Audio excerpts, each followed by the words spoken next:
Welcome back to the deep dive. Today we're going to dig into a really intense story. It's a tough one. It's from sources detailing just a radical childhood. We're talking about the first 5 years of an author born in 1951 in Taipei. Right, in the Dalandong neighborhood. And this isn't, just a story of hardship. No, this is something else. He was born into what the sources call a gangster family. A family that ran hotels, a casino. His father and 7 uncles were all heavy gamblers. So basic parental care was... It's non-existent. I mean, this is really a case study in forced self-sufficiency. His mother, who was the second wife, left almost right after he was born. So he was on his own from, what, a few weeks old? Essentially, yes. And the timeline of his survival is, well, it's shocking. The sources say he had teeth and was crawling at just 4 months. 4 months old. And that wasn't, a developmental milestone to be proud of. It was a survival mechanism. Completely. The adults were so consumed by gambling, they would literally forget he was there. So what does a starving 4-month-old do? He adapts. He adapts. The sources say he would crawl to the chicken coop to find food. And what he did there it's pretty horrifying. It is. He would bite the chickens' necks and drink the blood. Wow.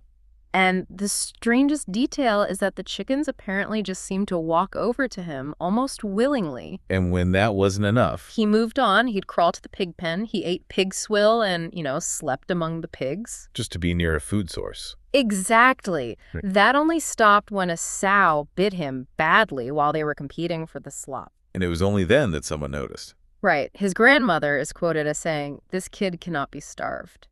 That gives you a sense of the baseline for what was considered a problem in that house. So this neglect, it just fast-tracked his independence. Totally. By 1, he's walking, and he's already figured out how to dodge relatives trying to bring him home because he was busy scavenging for food in the hotels. He goes from just surviving to, well, something else entirely. He builds an economic model.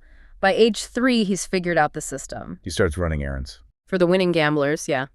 Buying betel nuts, cigarettes, energy drinks. And he'd get tips. A 3-year-old with his own income. And he used it to gain power. He became the boss of the other kids in the neighborhood. Because he could share things by treats. He even fed his older brother sometimes.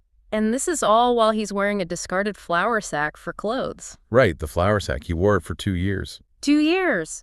And he modified it himself. With stones, which seems so strange. Why? Well, because a simple sack was clumsy.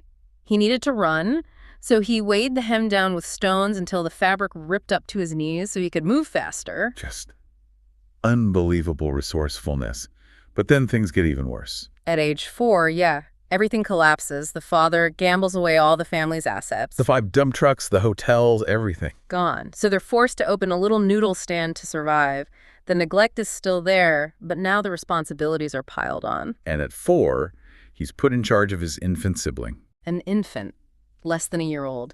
So when the baby is screaming from hunger, this 4-year-old takes him to the Tamsui River. Which is where his daring really comes into play. For him, the river isn't a danger. It's a path to a resource.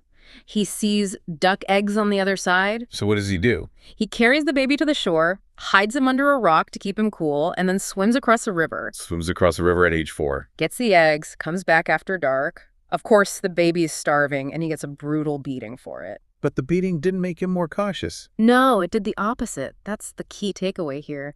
He said he realized the worst outcome is just a beating. And he could survive that. He could survive that. So it removed this huge psychological barrier. It just made him more daring, more willing to take risks. So if you connect all these dots, the aggressive self-reliance, trading with veterans for food, learning to make steamed buns. It all comes from that total lack of a safety net. The skills he learned before he even started school. Resource management, negotiation, understanding consequence.